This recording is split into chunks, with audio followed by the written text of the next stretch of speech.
Greetings and welcome to a Dead Leaves, Seaweed, Rotten Eggs 2 episode of Genre Grinder. I'm your host, Gabe, Alakazamakazu, and with me today is returning guest and my good friend, Luana Saitta. Hi, everybody. Did you ever sing that song in elementary school, The Witch's Brew? No, how's it go? You just keep on saying the things that are in your witch's brew. The dead leaves, seaweed, rotten eggs too, and something in my witch's brew. I got magic. Alakazam, and it just keeps going. It's like a children's song. No, that's cute. I'm surprised Anyway, after having seen 3 movies, I did not hear it in any of them. yeah, maybe it's not as common as I think it is. Maybe it was just my school and I just didn't know. That kind of thing happens. Well, as we're alluding to, we're talking about an oddly prevalent subgenre of movies about oblivious men who marry witches or whose wives become witches without them knowing. Luana is so nice. Every time I ask her to record, she says, just send me give me some ideas. I don't have something specific. And so this is a concept that I've had kind of in the back pocket since Genre Grinder began, and I made a list of ideas. hmm And I was going to just do witch movies, and then I found out there's like just so many different kinds of witch movies, and then I was shocked. I was like, well, I guess there's movies like the TV show Bewitched, right? And I was like, wow, hmm there's a lot of movies that are basically the TV show Bewitched. And they all pretty much predate Bewitched, I think, the Yeah. movies that we watch today. In fact, two are on record as having been influences directly on Bewitched. And I also find it interesting watching these movies. Not only does this subgenre exist and has existed since at least the 30s, it doesn't default towards outward misogyny. So, at the ones we watched, at least, and I would just assume from the period that it would just be. But I mean, they're sexist. There's definitely sexism in these movies. But I was surprised how much we were supposed to uh, see the witches as protagonists. Yeah, all 3 were basically sympathetically portrayed, Hmm. which was nice. Yeah. Um, I had a lot of fun with these movies in general. I tried to do a little bit of research. It's hard to do like witch movies. I think this trope in movies, I think there's a hint of it in Benjamin Christensen's silent docu horror movie Hoxton. Mm. There's references to witches using their wiles to make men fall in love with them. I'm sure in literature, I mean, if you go back in literature, this is like Greek mythology has versions of this with oh no, what's her name? I should remember this. Hecate? Is Hecate the one that I think of turns Circe. Circe? Thank you. Yeah, Circe Hecate is is the goddess of magic. right. I think I've been reading too many Wonder Woman comics lately. Is and I'm confusing the pantheon with the DC pantheon. Well, the Wonder Woman villainess is named after the one from the Circe who Yeah, beguiled Odysseus and I believe turned his men into pigs. into Uh, pigs. Yeah, yeah. Anyway, so yeah, to keep you on with this, so yeah, I mentioned Bewitch. I'm gonna end up saying the word witch a million times, not just the word witch, but I'm gonna say Bewitched, which ran from for 254 episodes between 1964 and 1972. I am very much not a television historian. I talked about it on the new podcast that Patrick and I started about Visionaries, the cartoon from the 80s, that I was just not allowed to watch TV at a certain age. So I missed out on this sort of golden age of sitcoms. But because in the 2000s, I didn't have money to pay for cable and I worked weird hours, I actually ended up watching a lot of Bewitched and I Dream of Jeannie in right, reruns and right. syndication. And Bewitched, I genuinely enjoy the show, and I think Mm-hmm. Elizabeth Montgomery rules. And there's a surprisingly deep lore behind that show. All right.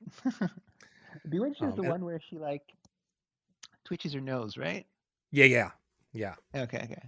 And I think I she's definitely the protagonist, and a lot, and it's a lot of what we see here, where the man that she's married to is very confused by everything that's happening to us. You have 254 episodes. Eventually, he gets the hang of it, but yeah, it's cute.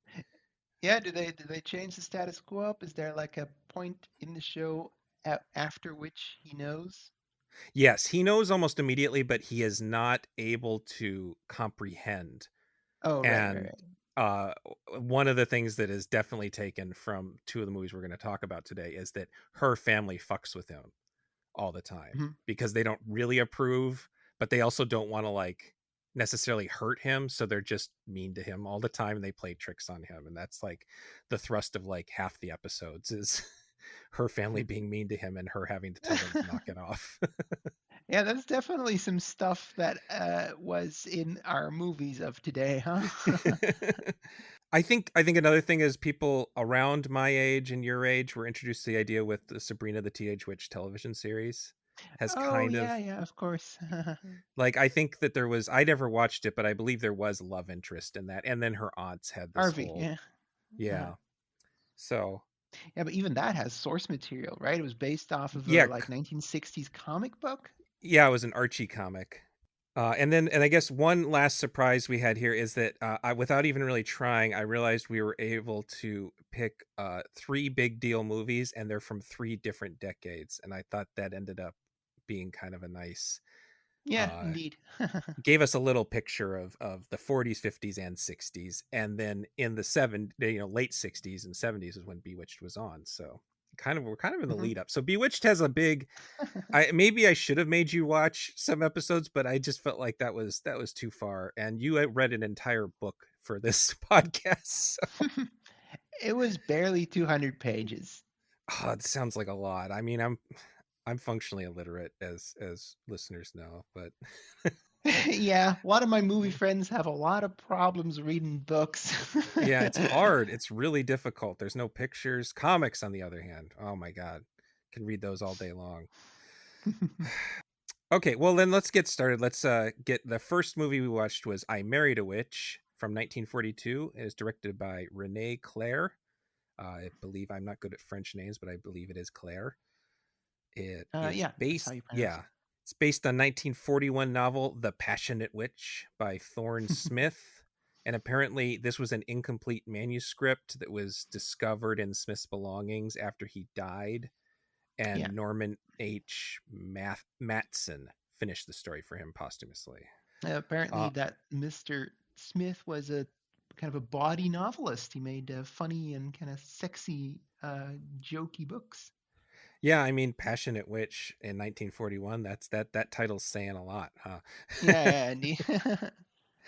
Basically calling her the sexy witch in 1941's terms. Kind of It's kind of crazy. crazy that like they kind of jumped on that book real quick, huh? Because this is a 1942 movie. Like they optioned it real because it wasn't even finished, so they were. Yeah, it's a weird idea to think that there was this incomplete book that got completed and apparently then became such a big hit that they had to immediately make a movie about it. Right. That is a kind of strange. In a Uh, wartime economy. in the in this economy, what are we doing? I, I suppose this movie didn't cost a lot of money and was cute, so uh I a little bit about Claire. His career dates back to The Silence, which weren't that far behind us in 1942. I am unfamiliar with his work, but he seemed to specialize in these sort of romantic comedies. His first English language movie was The Ghost Goes West, which is a romantic comedy with ghosts. And he later did a Cute. Faustian adaptation, and I'm going to butcher this, La Beauté du Diable, from 1950, which is another horror fantasy adjacent, like it's like a sort of, it sounds like it's a sort of romantic comedy version of Faust. La So beauté du diable. diable. I'm the worst thing for me with French is I how to end the words. There's a joke on the show Home Movies where they say, this is our cat Alexandre, and the mom is like, is there a reason you're not saying the whole name? And that's how I always think of French. It's like you have to end it. Christine speaks Ye- French, so I get a lot of shit. no, it is very true. You can never tell, like from the way a word is spelled in French, how you're going to pronounce it. It's just, it's always a crapshoot. Yeah, I mean, English is awful too, but you know, I learned that Yeah. one. Anyway, this was Claire's second American-made film after The Flame of New Orleans, and apparently he was kind of desperate because that film flopped hard. Oh, wow. And it was produced by Preston Sturges, which makes sense because this feels like a Preston Sturges movie. And Wikipedia refers to it as a screwball comedy. I'm not sure if I think it's a full-on screwball, because I think of those Howard Hawks movies where people talk really fast as screwball comedies. Hmm. Uh, but it does have that sense of anything can happen at any moment, so it fits, I guess, the screwball thing. Hmm. Uh, the first joke we get is that we have a flashback to witch burning times. I'm guessing it's supposed to be in Salem. And there's this serious postscript about the burning, complete with this Latin reading from the so-called Book of Exorcism. But then they stop for a brief intermission, at which point Jolly The Hawkers come out and start selling snacks. selling popcorn. Yeah, I I'm gonna be real with you. The movie had me like right then and there. Like I laughed yeah, out loud when the snack vendor came by, and I was like, "Oh, okay, this is the damn tone of the movie." And frankly, for a movie that barely runs over an hour, they kept it up, man. They yeah, kept they kept that pace, that snappiness, like just constant gag shit, constant cartoon shit. yeah, Like you say, you did not know what was going to happen next because, the whole witch lore thing in this movie is just a yeah, whatever gets us to the next funny gag, yeah, Uh, yeah.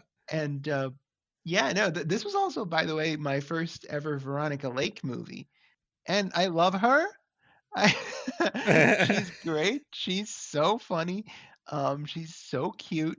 After this, wait. Did you send me that YouTube with like the army? Yes, Yeah. yes. So, dear listeners, Gabe sent me a YouTube video with like an old army infomercial, let's say, for ladies, please don't wear your Veronica Lake hairdos at the munitions plant where you were.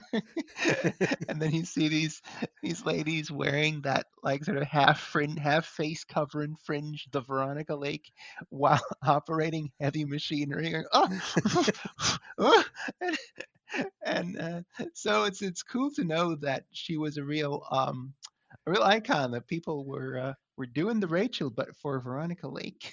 Yeah, yeah. This, I mean, we can just go right into Veronica Lake. I was going to talk about her later, but yeah, she is the star of this, and her given name is great. It's Constance Frances Marie Ockelman, and I understand why she changed it, but that is a wonderful, wonderful name. And yeah, seen some of her. I've seen Sullivan's Travels, but yeah, I mostly know her as she's this sort of she was a pinup during World War II. Like she really did the effort during World War II, not just with the video you were describing, but she did like is it called? Is it the shows that when they go the out and USO they shows. yeah, yeah, she was a USO person and she sold war bonds. And actually, there is a rumor. Like, I'll get into this more later that she was quote difficult, whatever. We'll get into that when we talk about the other actors. But there is a Hmm. sort of rumor that her career fell apart in part because she had to change her hair for that video, and the hair was so Oh, iconic. right, right. Uh-huh. And then Oh. she wasn't making a lot of movies during the war, and they did a sort of uh there was a contest, and I don't know what company it was from, but it was a contest where you could bet on war bonds, and whoever it was basically auctioning her off to quote do the dishes for whoever won the auction. Uh-huh. And it was so it was a publicity stunt to sell war bonds, and it was seen as really tawdry, and Uh-huh. people were really judgmental about it, like it was prostitution or something. But it actually, like, I found like a poster of it, and it was really cute and funny, and it's clearly, and they kept like do the dishes was clearly like a joke, and Hmm. it doesn't seem like she even had to do the dishes. It was just a way to raise money. That happened and people were mad. But then I guess the really really bad thing that happened is then she tried to do a dramatic role, and she played a Nazi spy in a Oh, drama. right. And people were not, it was not a good time to play a Nazi spy, even Right. yeah. So And anyway, the war was still on at this point, or what? yes, it was.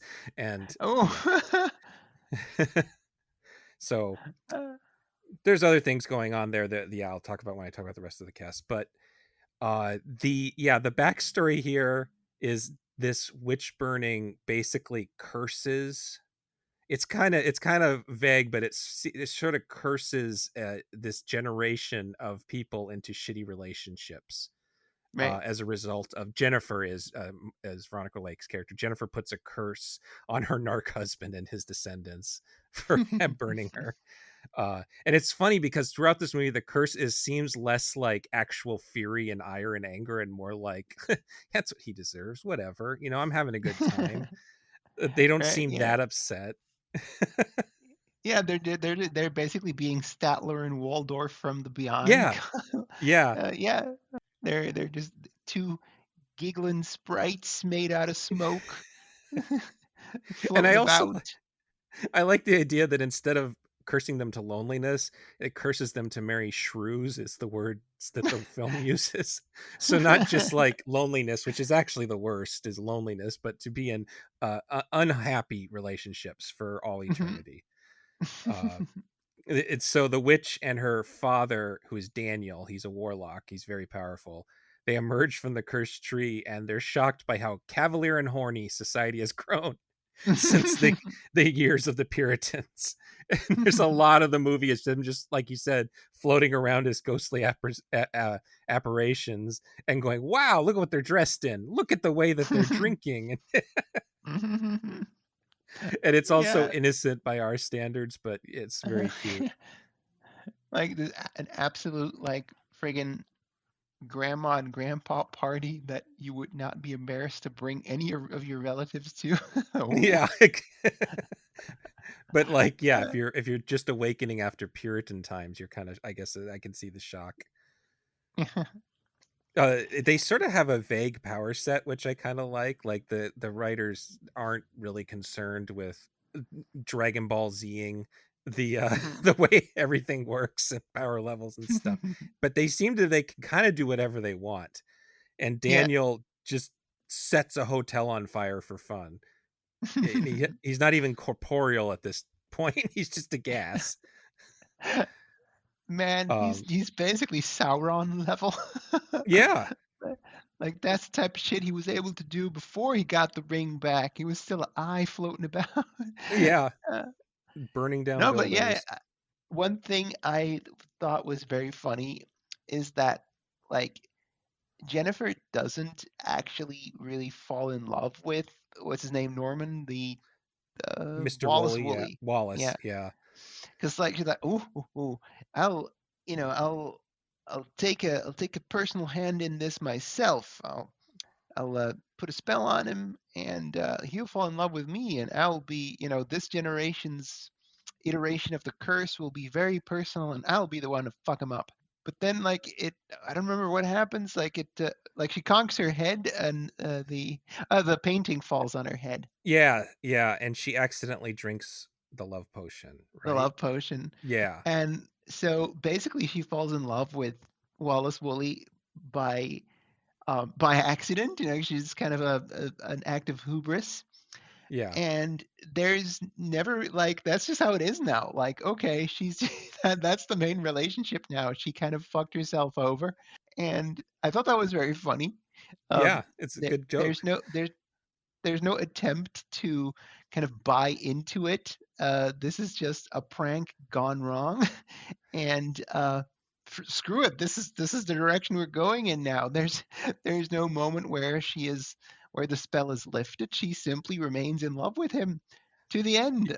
Spoilers, I guess. Yeah, I yeah. I thought mean, it was so cute when they had babies and everything at the end. It's like yeah, little Jennifer on a which broom. which ended up being a thing on Bewitched, is they have a kid who Oh, has really? powers.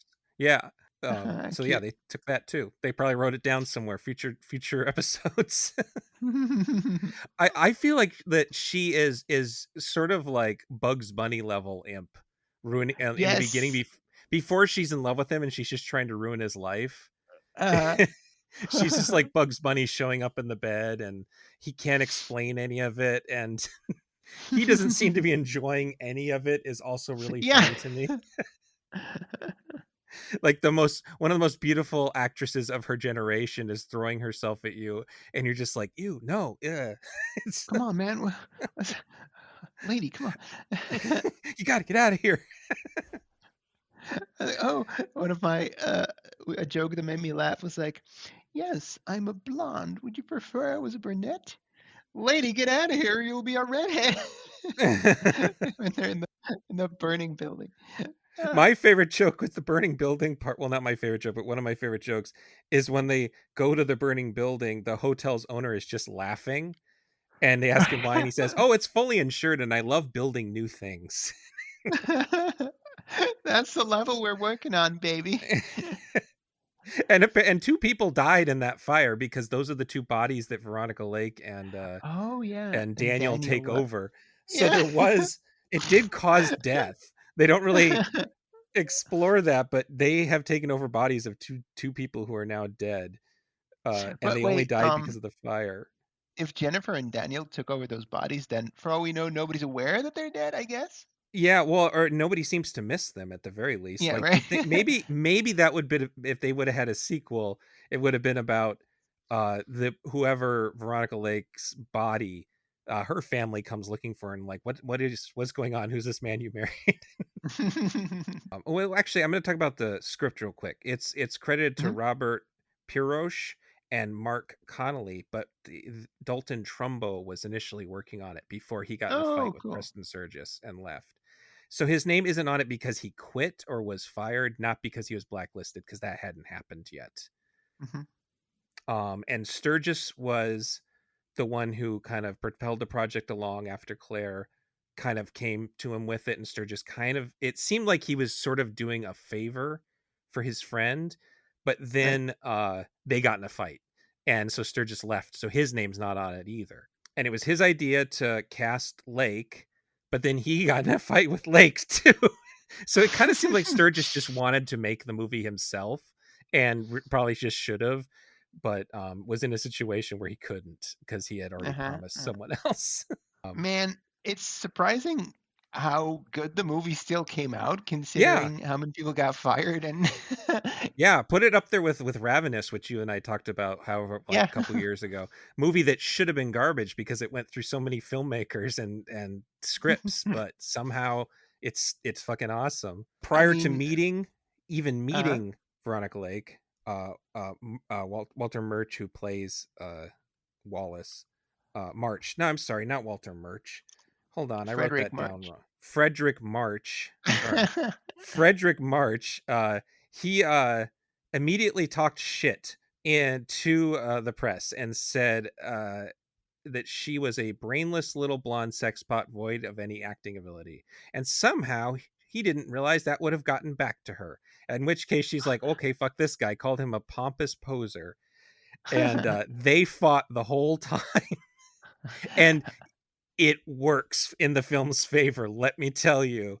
Yeah, Knowing these people apparently. hated each other makes it Uh, all the funnier because she's just being mean to him and ruining his life. And he doesn't want her there. There's so little romance. It's very funny how unromantic the whole thing is. yeah, yeah, like, they're just constantly in situations, and he's like, "Oh, come on, lady, what are you doing?" He's so the plot is that he's going to marry a guy. He's running for governor, and he's going to marry a very powerful man's daughter as a means of helping his gubernatorial run, basically. And this woman absolutely hates him too. There's a scene where apparently he one of the scenes where he's carrying her, so I'm guessing it's the scene where he's carrying her out of the burning building. She Mhm. claims that her and the crew, who also hated him, got together and strapped 40-pound weights under her dress. So he's carrying her plus an extra 40 pounds, and it was hurting his back.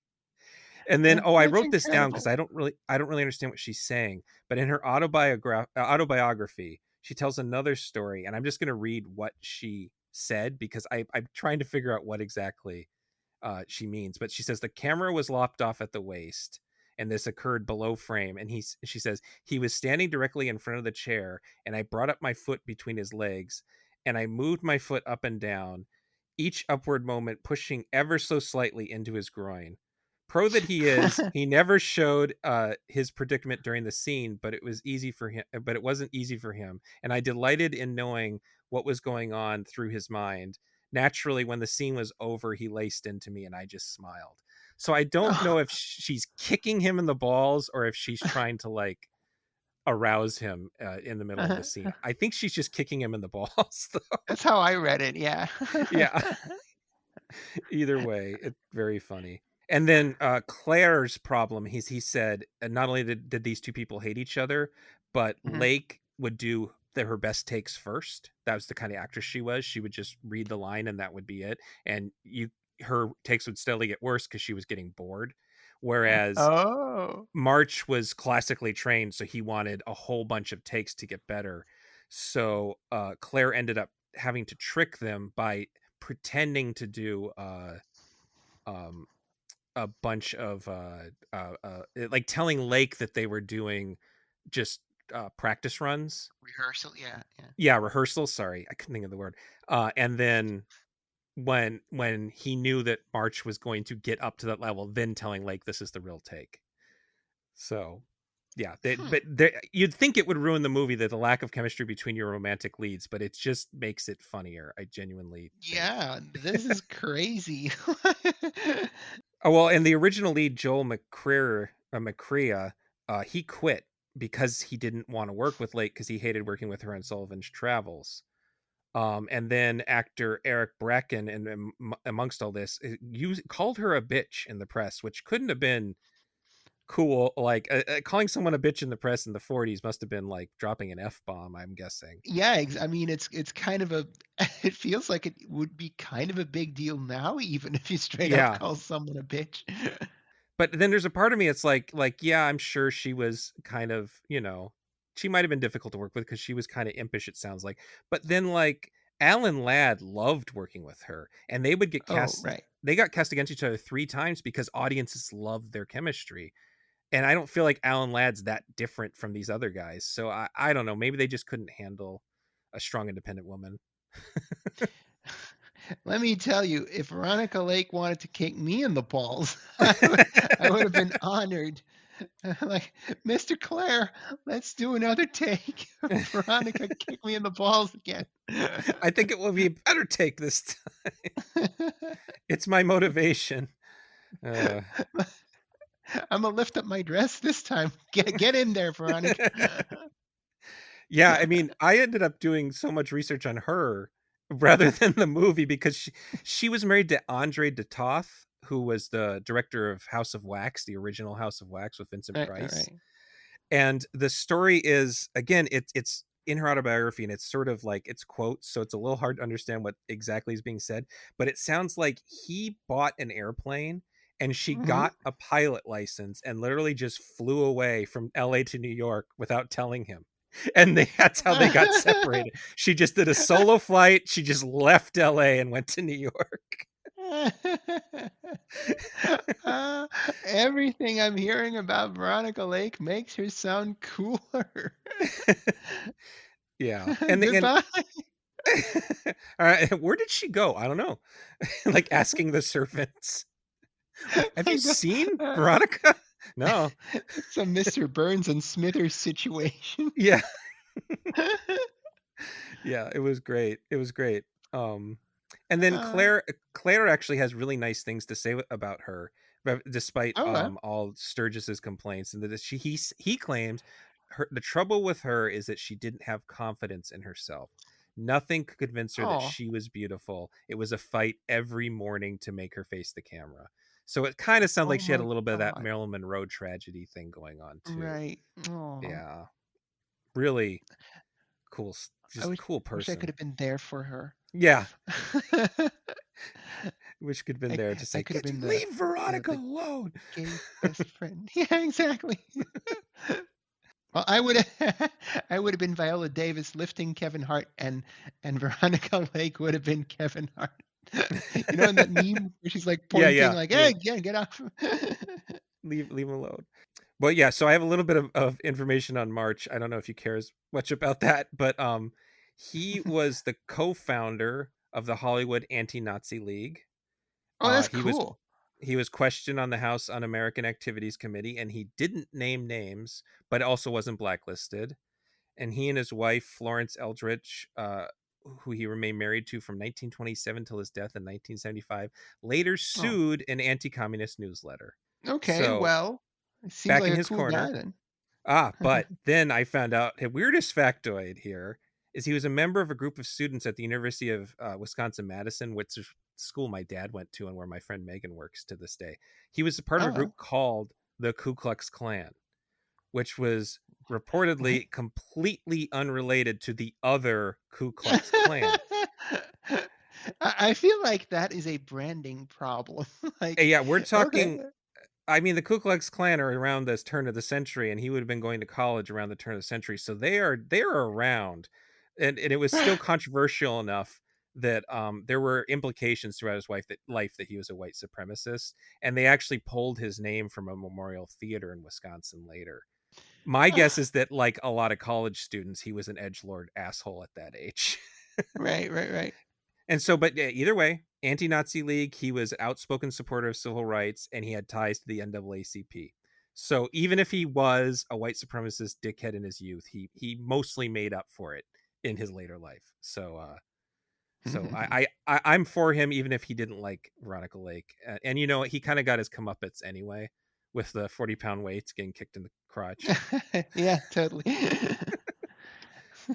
He is a multi-Oscar and Tony winner. I'm mostly unfamiliar with him. Desperate Hours was the only other movie of his I'd seen, but Mhm.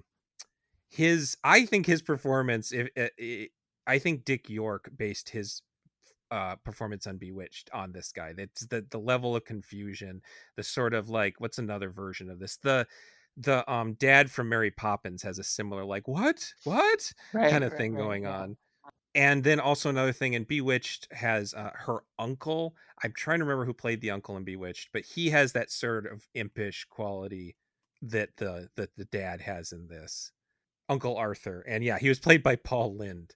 So the gayest man of the 60s played her uncle. So yeah, I think in this it's a Australian character actor named Cecil Kellaway, who I am also not really familiar with. I think that if I have one complaint, it's that the movie should maybe end with the wedding. I like the stuff that happens after it, but it almost feels like they made a quick sequel after the movie. It's just sort of like this whole additional bit where she uses her powers to win him the governor. Like there's a funny scene where he gets 100% of the vote, and he, and he realizes maybe this is a bad idea. But it's sort of like the last 15-20 minutes of this film is like a sequel crammed into this. It still has some really good gags. There's part where I didn't write down the exact number, but one of his people said, "Did you say she's 8,000 years old?" And he goes, "No, that's her father. She's only 240." It's another really funny dumb joke. But yeah, that was me. That's pretty much my only complaint, is that it's almost too much of a good thing because it keeps going and there's like an extra little tag on. I don't know if that's really much of a complaint. I love that the father frames Wallace for murdering him, and he forces to go through with his wedding anyway after accidentally having killed a magic, well, thinking he's murdered a magicianal, a Yeah. warlock. And like, yeah, exactly. Then, but he was only banished into a bottle. But Yeah. all the world knew that he'd killed this guy. um and I wrote here that Susan Hayward plays the fiance that hates Wallace. She's very funny. Mhm. And there's a part where her father says, "You need to smile during the bridal march," and she makes this grimace that's like Arnold Schwarzenegger in Terminator 2, as, trying to smile as the Terminator. And then I have a note here saying that Robert Webb's music was nominated for a Best Score at the Academy Awards. He did not win. But I liked the Oh, cool. opening titles are the Bridal March, but the spooky Halloween version of the Bridal March. Right, It's right, really right. fun. But yeah, that's all I had on that one. So, you have any other thoughts on I Married a Witch? I thought it was very fun and funny, and it made me want to seek out more Veronica Lake material. Yeah, it has a Criterion release, which I wasn't about to drop the dollars to buy that just for the podcast. Maybe I should have. But now that I actually saw it and really enjoyed it, now I think I've added it to my like next time there's a Criterion sale, I might try to get it. I thought it was an absolutely wonderful film. Um, I uh, I was surprised. I was kind of, going in neutrally, but it was funny as hell. Yeah, A very charming leading lady. In and out in under, we talk about a tight 90, but this was barely an 80. yeah, and yeah, and like you say, it even feels like there's a mini sequel within those 80 minutes. Whoa, that's a lot of incident packed in there. yeah, So no, yeah, wonderful film. Glad to have seen it. yeah. I've come to really like 40s comedies in general. They're all Mhm. quick and snappy, and yeah, everybody's trying to avoid thinking about the war, so they're cute. All right, so then we'll move on to Bell, Book and Candle from Mhm. 1958, which is kind of the same movie on a level, but it was adapted from a 1950 play by John Van Druten. It was of the same name, and the play famously had Rex Harrison and Lily Palmer, um, Oh, cool. who then they tried to get for the movie, and various reasons that didn't work out. It's directed by Richard Quine, who began as an actor and sort of became a director. So his IMDb has a lot of acting credits. Like I was saying, I liked that we ended up with these different decades because that felt like a perfect 40s Hollywood movie, and this very much feels like a perfect late 50s Hollywood movie. It's Technicolor, it's beautiful production design. Cinematographer James Wong Howe is perhaps the most talented guy on the crew, and he shoots the shit out of every scene. I have a short list here. He did Sam Fuller's The Baron of Arizona, which is this gorgeous gothic western with a young Vincent Price in it. And then he did Oh. The Sweet Smell of Success and HUD, which is not one of my favorite movies, but looks great. And John Frankenheimer's Seconds, which is, I think, maybe one of the scariest movies ever made. And at least 30 or 40% of that is because he has this really eerie black and white photography throughout it. It's like fish eyes and stuff like that. It's really a Hmm. terrifying movie. And he's also Anime Wong's cousin, and I never knew that until I was looking at this. Oh, cool. Quine, the director, I think I'm pronouncing that one right. He followed this up with Sex and the Single Girl in 1964, which is the only one of his movies I've seen other than this. Or Okay. no, I should say I saw one other one, How to Murder Your Wife, which Mhm. sounds awful, but is a reasonably funny kind of Jack Lemmon vehicle. It has Okay. this very comic strip inspiredness to it. Jack Lemmon is kind of going to be important to this movie too. It's Yeah, I was gonna say he got along well with Peter Kine or Richard Kine. so the thing most people think of when they think of this movie, which I had never put together. For years, I knew that there were two movies with Jimmy Stewart and Kim Novak as the leads. But Yeah, Vertigo. I always assumed one came out and people liked it, so they reteamed them again. But both movies came out in 1958, and they Yeah, were this is a part. complete cosmic coincidence. How weird is that? No, it was, but it was a tit for tat trade between the studios. Oh, okay. Whereas Novak was on loan to Paramount to film Vertigo, and Columbia was guaranteed reciprocity. So someone said, "Oh, we should do it for the Kim Novak movie we already have. We should just copy their combination here," which is funny because I think it's easily the most awkward thing about the movie. And I like this movie a lot, but this is the movie that ages the worst, and it has a problem that you can solve very easily by casting someone who is not Jimmy Stewart as the lead. I was thinking that like this movie is almost like the story of Jimmy Stewart's character from Vertigo, but like what he imagines is happening.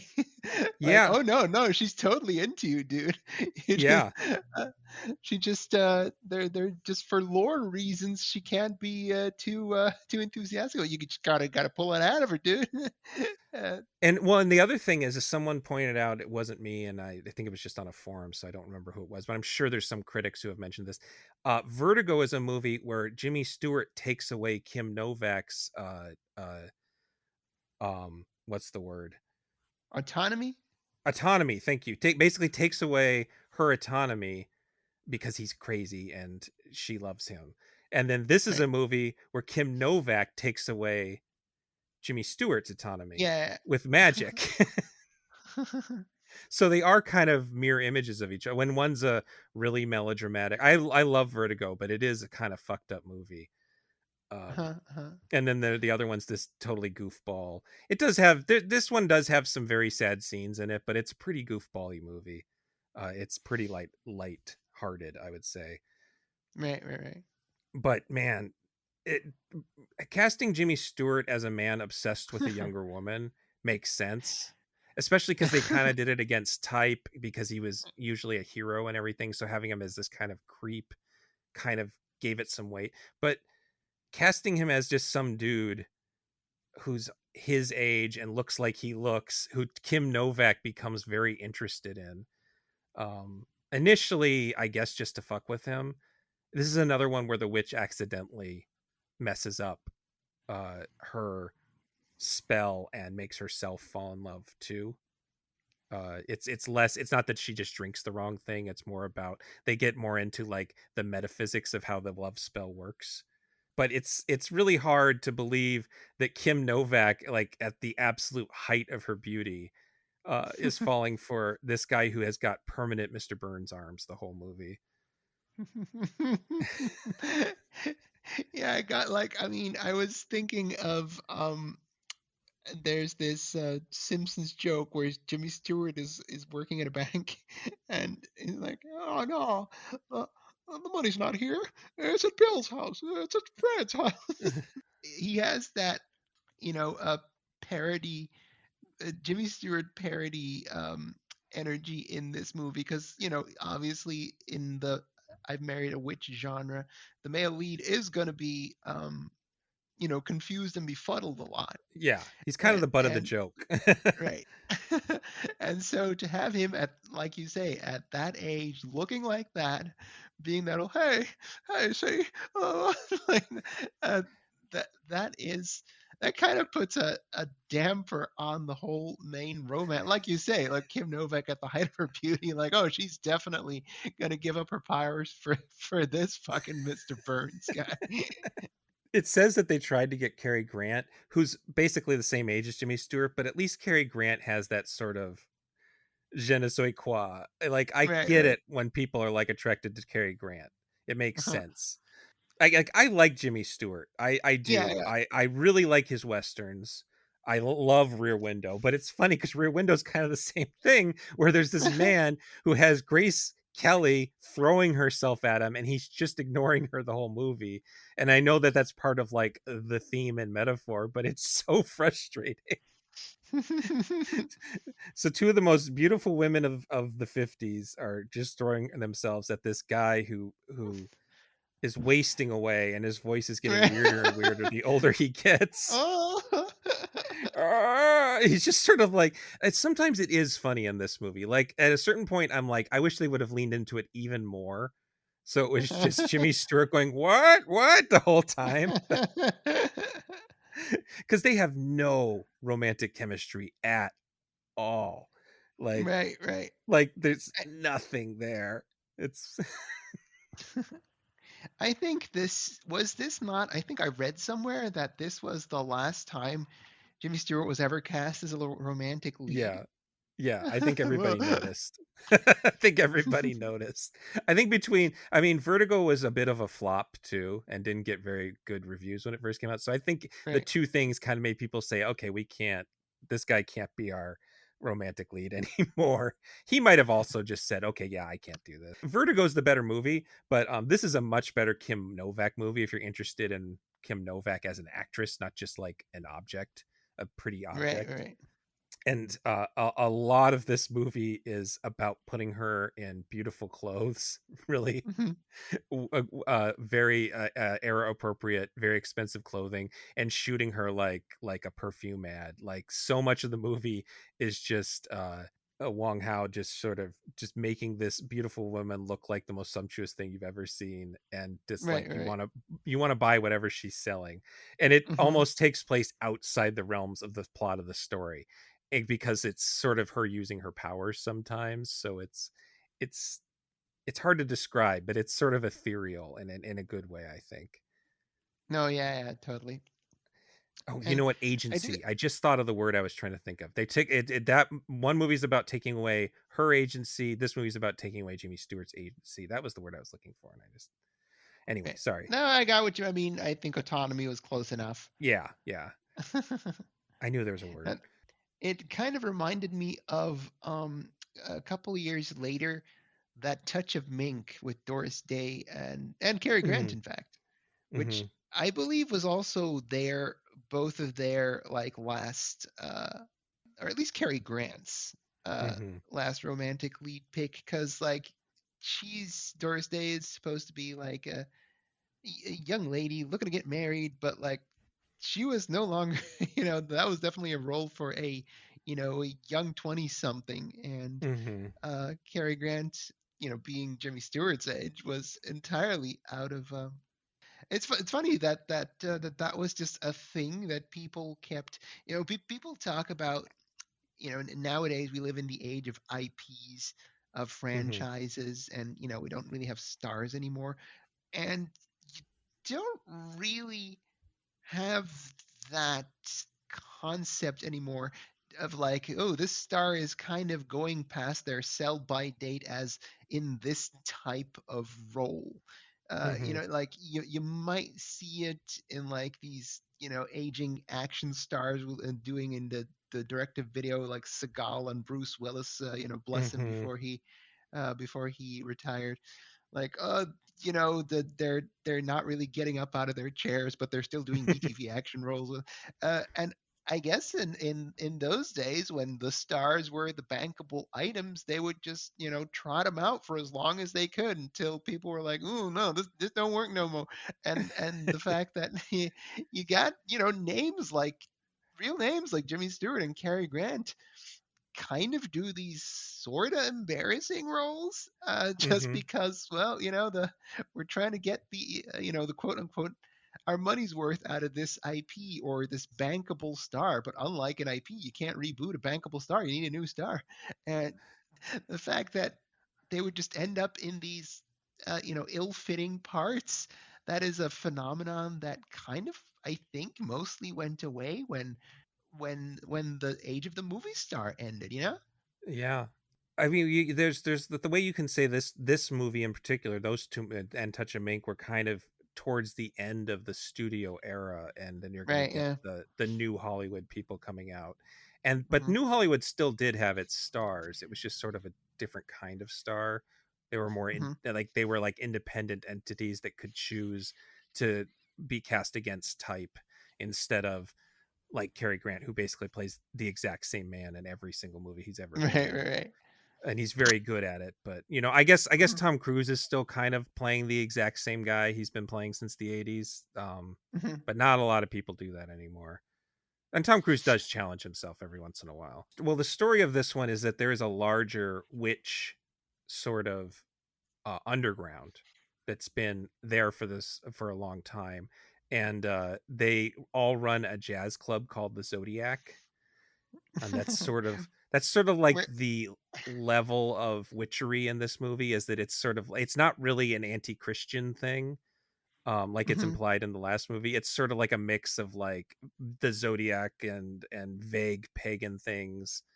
And then Gillian, not Jillian. I kept on.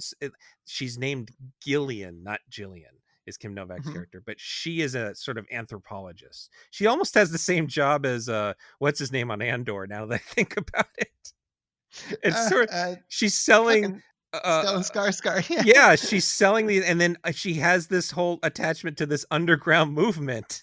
Oh my god, yeah. That just dawned on me just this second. Oh, maybe I just have Andor on the brain. Anyway, yeah, it's definitely more just magic and not unchristianness. And they do the one thing they do that's sort of funny is that they have allusions to true Witchfinder stuff.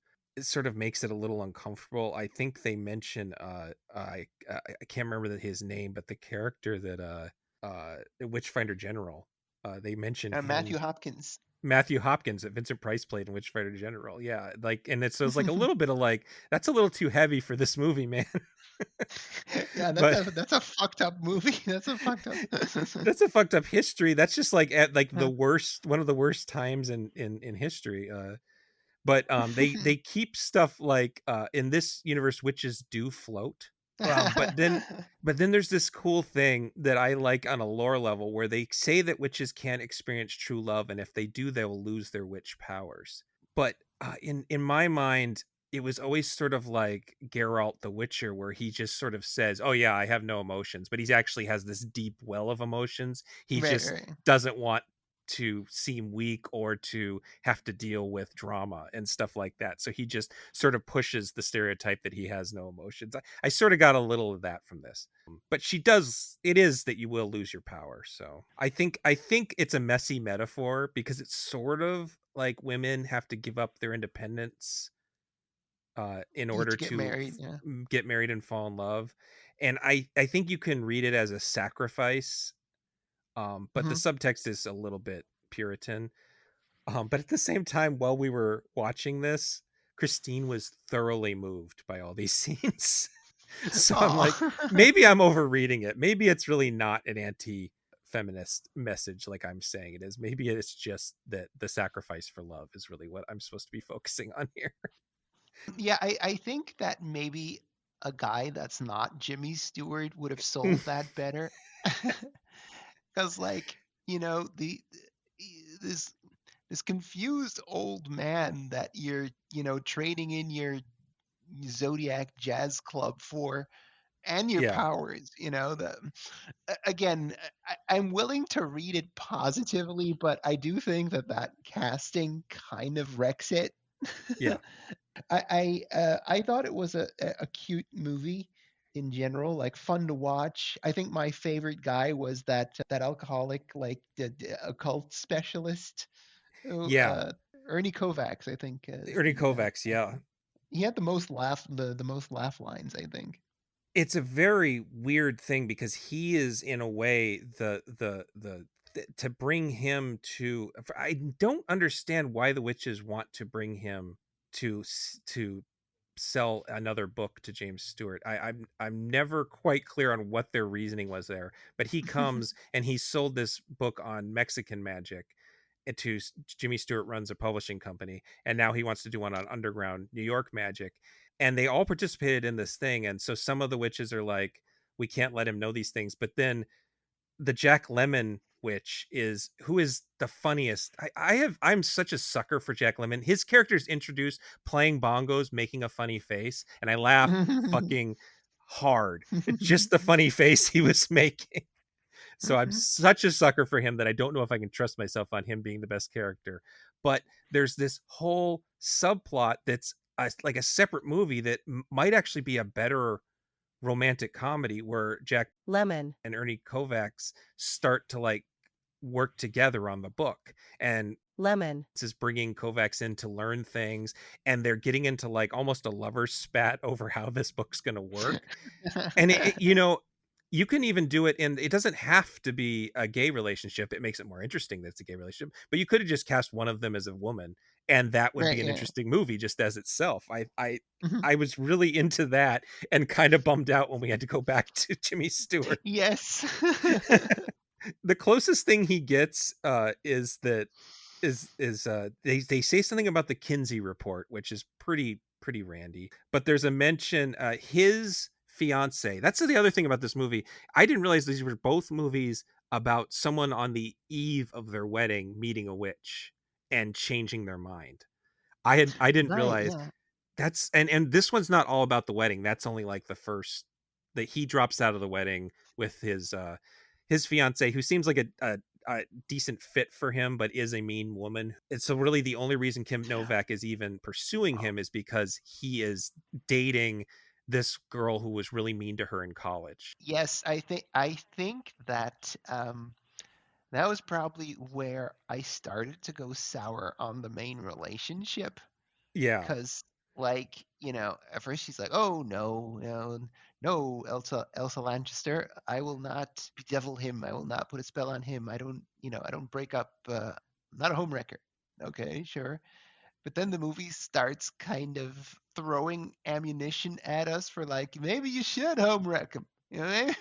Yeah. And I'm just like, if witches are amoral, just let her be a homewrecker. Who gives a shit? But, like, giving us these kind of outs about, like, no, no, she's a total bitch. She's constantly mean. Ugh, and, Yeah. okay, man. And I do not like, or at least, like, I'm not a fan of female characters being set up against each other. Right. Just And for shallow reasons in particular. yeah, It's not like exactly. their families have a feud that's gone on for generations. Like, it's just that they were mean to each other in college. Yeah, It's yeah. exactly. It's already kind of a, like, oh, just sure, whatever. She falls for friggin', Jimmy Stewart, Grandpa Stewart here. Mr. Burn Arms. And that's, strike one. Strike Yeah. two, apparently, if she actually does fall for him, that means that, she's going to lose her powers. Strike two. Okay. Strike three, he's already married, but she's a total bitch. So, and Yeah. I'm like, oh, come on, man. I was kind of zoning out for Yeah. their plot line, which kind of blows because it's an important, Yeah, it's the well, main plot line. it's really, I watched this movie without doing other things. I was focusing on this movie and I still was not clear on why they were doing things at the beginning of the movie. It's unclear. I'm guessing the play is longer and makes it a little more clear why they're doing these things, but yeah, just the fact that you realize that she's just doing this because she hates uh Stewart's fiance, who's played by Janice Rule. And I do have to say that however badly planned that sequence is, it is very funny that Novak remembers that Rule's character was afraid of thunder in college. And so she cues Jack Lemmon, who is her brother, his name's Nicky, and he plays bongos in a beatnik band. they they chase her out of the club playing Stormy Night. It's a very, she's trying to focus, and Jimmy Stewart is being totally unhelpful. His fiance is basically being assaulted by beatniks.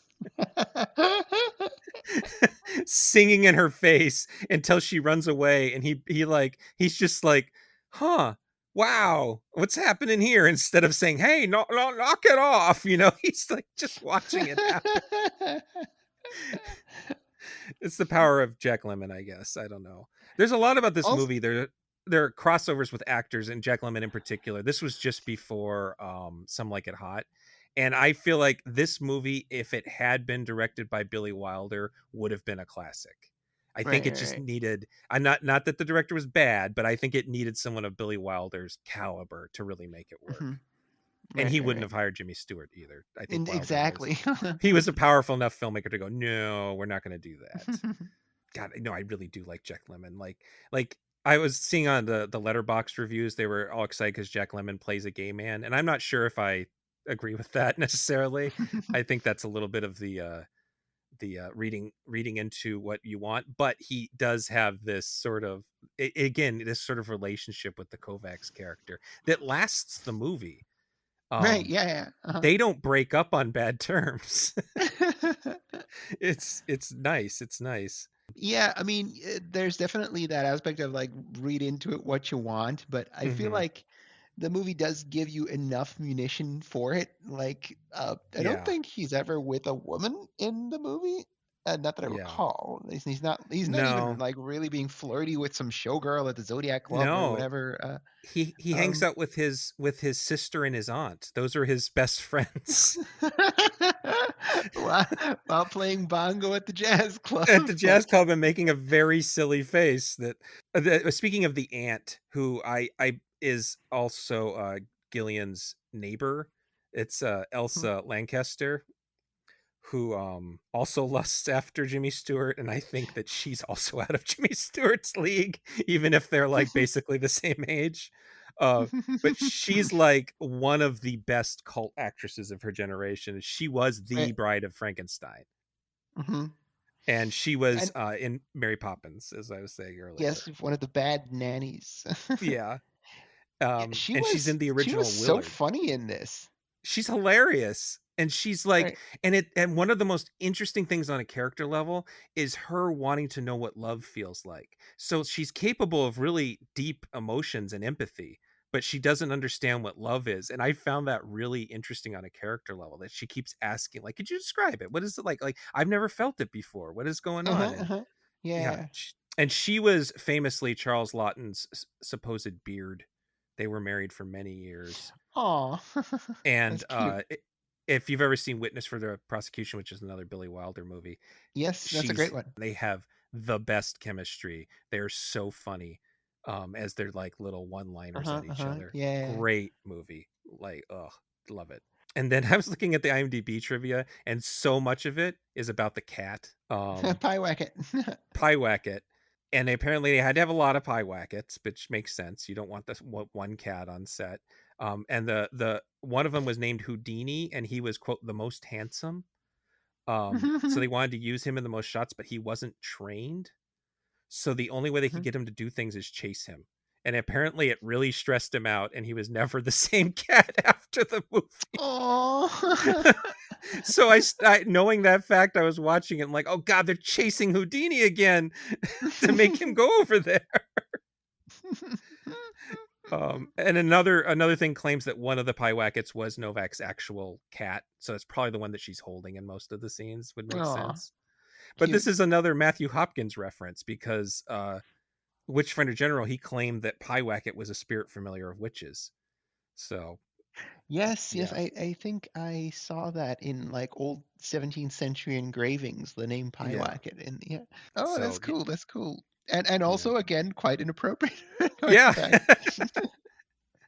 And yeah, that's actually one of the sadder things, and that reminded me of all things, Kiki's Delivery Service, Right, right, is right. that when Kiki becomes an adult, she can't talk to her cat anymore. Yeah, yeah, yeah. And in this, Aw. when Gillian becomes mortal, Pyewacket leaves and is Hmm. not her cat anymore. I thought that was really heartbreaking and very similar, and I wonder if that's just a part of witch lore, because that it happens in both things, where when you're no longer magical, you can't talk to cats anymore.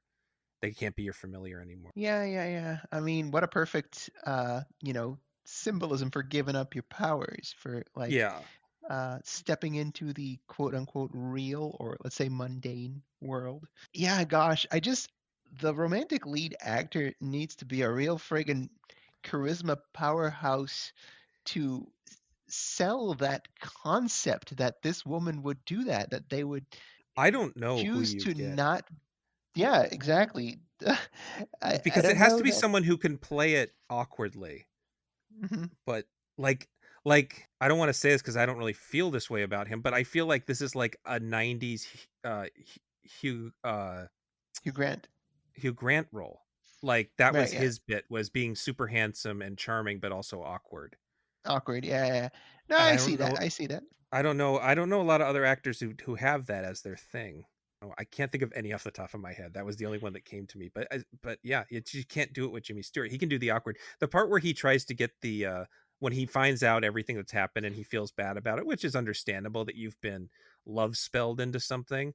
He Mhm. tries to get the spell removed, and the scene where he's getting the spell removed is his funniest scene, when the kind of lead witch makes him this disgusting thing and tells him to drink it.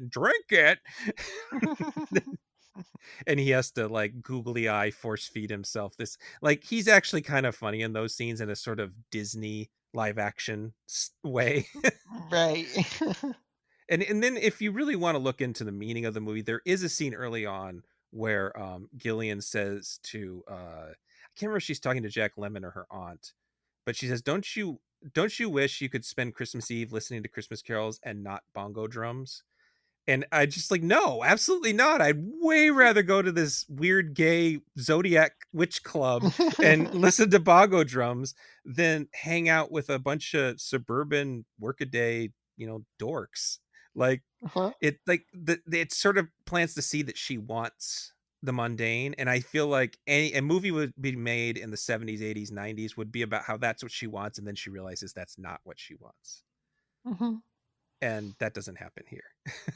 Yeah, yeah, exactly. Probably, another reason why I was kind of emotionally distant from the movie. Like, it is pretty conservative, Hmm. ultimately, Yeah. where compared to I Married a Witch, it's like, yeah, it ends in domesticity, Hmm. but it feels like a bungle. It feels like, we're all just laughing. We're all, poking elbows, nudging ribs. So, Yeah. and yeah, and this this all feels like a far more sincere or sincerely meant romance. And from the moment you're no longer nudging ribs, you start to you have to work a little bit harder because it's not just telling jokes all the time. You want that emotional buy-in. Hmm. And unfortunately, I'm not a 1958 person that is like, oh, give up the powers and blah, blah, blah. You better give me some nice side characters and gags if that's the way you're going to go with your main romance. And there were Lemon, Kovacs, Lancaster. They're all great. Uh, just that it's unfortunate that the uh, actual emotional weight of the movie wasn't really there for me. It's definitely something it would only happen in the 50s. Like we just with the 40s you would have you probably have like you have to buy the code, end it with them getting married and not, that kind of stuff. But the filmmakers would be pushing buttons the whole time so you could Hmm. read Hmm. into it. Whereas in the 50s it was like this return to domesticity. And it's actually Right. a problem for a lot of women driven, like there's a bunch of great Marilyn Monroe movies that sort of ultimately have this and then you have to get married thing at the end, that are Hmm. some like How to Marry a Millionaire doesn't really have a satisfying ending because of that, and it's one of my favorite movies otherwise. So Hmm. it and I guess the good news is that this is a perfect encapsulation of what you would see from a accidental witch marriage movie in 1958, and that by the Hmm. time we hit 1960 you're already going away from this by quite a bit. Hmm. A couple more notes. I said when Stuart tells his fiance that Gillian is a witch, she says, "Oh, Shep, you never learned to spell," which which is that's a bitch joke, and I was like, "Oh, damn!" And just mix that up in there in your 1958 family film. Thought that was pretty fun. Saul Sachs, the creator of Bewitched, as we said, he was doing an interview and he said that Bell Book and Candle and I Married a Witch were basically to the point where he felt like he was ripping them off, but because the studio Columbia owned the rights to both movies, he didn't really have a problem with it because nobody would sue them then because the Yeah. intellectual rights are already with the same studio. And then after Bewitch ended in 76, NBC actually tried to make a Bell Book and Candle sitcom. There was a pilot with Yvette Mimieux, who I only know as the pretty blonde Eloy from The Time Machine. Did you ever see the original Time Machine? Yeah, I Um, think so. And isn't she also in Disney's The Black Hole? oh, is she? Oh, she could be. Maybe I have seen her in that. I just think like Jesus, and a blonde Eloy is about as ditzy a character as you can get. Like the whole point is that they don't have any. No brain activity. Yep, she's in the black hole. So she was in the black hole in 79, almost 80. Yeah, I don't remember that movie very well. I have definitely seen it more than once though. I did a podcast episode on it, which is why I remember it. She and Michael Murphy, who's a guy who's in a whole bunch of Robert Altman movies, and he's the incumbent mayor in Batman Returns. That's how I remember him. Uh, they shot a pilot. It wasn't picked up. It's not available anywhere. And then in the 2000s, Disney planned a remake with Alicia Keys as Gillian. Oh, Um, I don't know. I'm too old. Would tweens be into Alicia Keys in this story in 2006? I in think 2006, so. yeah, yeah, she was, yeah, Yeah, absolutely. Uh-huh. because I That just would sort of work. think of Alicia Keys as like stoned. Is like she's so mellow about everything. I just never really I never really considered that she would have been an actress at some point. She's been in a bunch of stuff. I guess I saw Smoking Aces, but I don't remember it. But Oh, is she anyway, in that? yeah, I guess I apparently. saw that too, but I was pretty high when I saw it, I think. I was you were high and I was literally on high dose chemotherapy when I saw that movie. It was I watched it in a hospital, so I don't really remember. Anyway, that yeah, but that since then there's never been a remake. There was a Bewitched movie, but no, neither of these two things we just talked about were ever remade again. Right, Uh yeah. I guess that's all I got on that. Any more mean things to say about Jimmy Stewart? Well, it was a missed opportunity. Uh, a poorly cast movie. Uh, Yeah. uh, Kim Novak, you don't throw your powers away, honey. There's one part where his fiance says something mean about how she got her in trouble because she wouldn't wear shoes to school. And that's like Mhm. the one bit of horniness that Jimmy Stewart has is he immediately looks at the floor to see if Gillian's wearing shoes or not. I feel like Billy Wilder would have had way more scenes like that if he would have been in charge of this movie. Like an insert shot of Jimmy like licking his lips. Yeah, like big eyeball. I mean, yeah, yeah. And he would have had to trick Stewart into doing it because Stewart would say, "Oh, that's body. I don't want to do that." And so he would say, like, oh, "Imagine you're going to eat a steak." Okay. Yeah, nice juicy turkey. Then creating a fantasy world where Billy Wilder is torturing Jimmy Stewart. But yeah, that's all I got on this one. Okay, yeah, me too. All right. So then we have Night of the Eagle from 1962. When this was picked up by American International Pictures and Roger Corman, it was renamed Burn Witch Burn, which is a line in the movie, but does not describe the film at all. The poster and the title imply that this is like a Witchfinder General type film, and it is absolutely not. No, So indeed. Night of the Eagle is also sort of a weird title, but it's better. It's a better title. It is weird, huh? That they really focus on what is essentially a minor, well, a climactic, I suppose, set piece, Yeah. but it just happens to, I don't know, it's like calling Star Wars the gun that shoots lasers. Like, yeah, Yeah. okay, there's blasters in Star Wars, I guess, but Yeah. I mean, even calling Star Wars Death Star makes more sense. right, yeah, because at least the Death Star is like a fairly plot relevant thing that Yeah. uh, The calling Night Star of Wars, the I guess, Eagle sounds like a trench World run. War II like action Yeah, yeah, drama. yeah. I might Uh-huh, even yeah. be. Is there a movie called The Night of the Eagle? Night We're, of I guess we're thinking about where eagles dare and the eagle Where has Eagles landed. Dare. Yeah. And then there's Night of the something. I can't remember. There's definitely a war movie with Night of, but I don't Mm-hmm. remember. There's so many of those kind of guys get together like Dirty Dozen, or well, I guess Dirty Dozen's a little Guns and Navarone type movies. Yeah.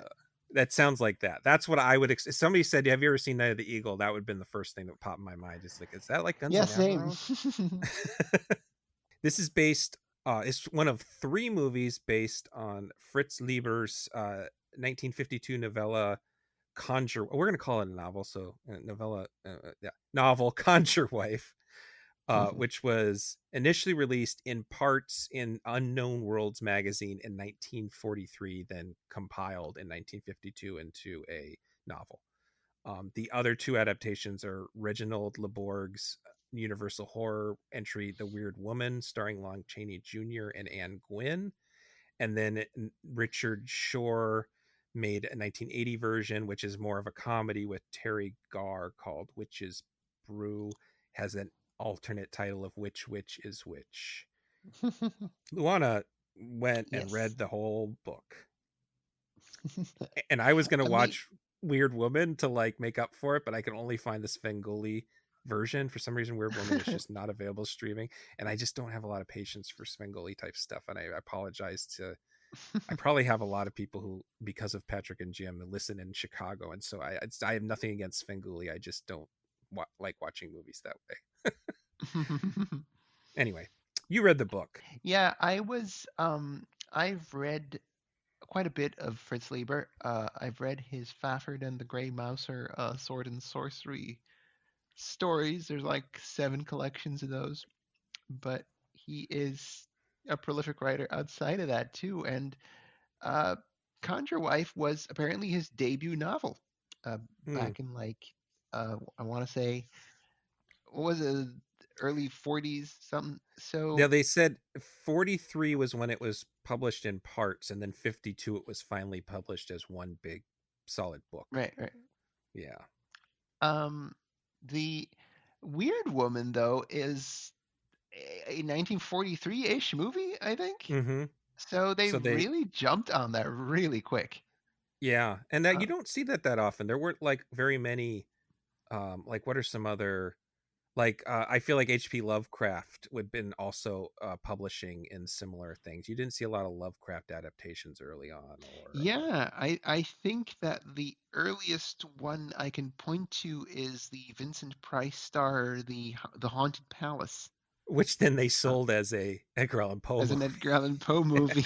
Yeah, yeah. Even though it was an adaptation of The Case of Charles Dexter Ward. Right. Uh, yeah. Yeah, I don't know a lot about those pulp authors. I just know Lovecraft and now I forgot his name, so it sounds like I don't know him. The Conan guy. I'm His already name is Howard. yeah. Those are the two I know, but those are probably the two most famous. So oh, and I guess we're going to talk about Richard Matheson in a minute here. I do know Richard Matheson, but I think he's a slightly later generation than these guys. He's more of a Yeah, 50s I guy. mean, technically, Lieber was very young. Lieber would obviously Conjure Wife was his first novel, but I think he had only been publishing short stories since like the late 30s or something as a kid, and he was in fact also in correspondence with Lovecraft. He wrote Lovecraft a couple times, That and makes sense. A lot of these guys seem to know each other. oh yeah, yeah, they Lovecraft had a were lot of pen definitely. pals.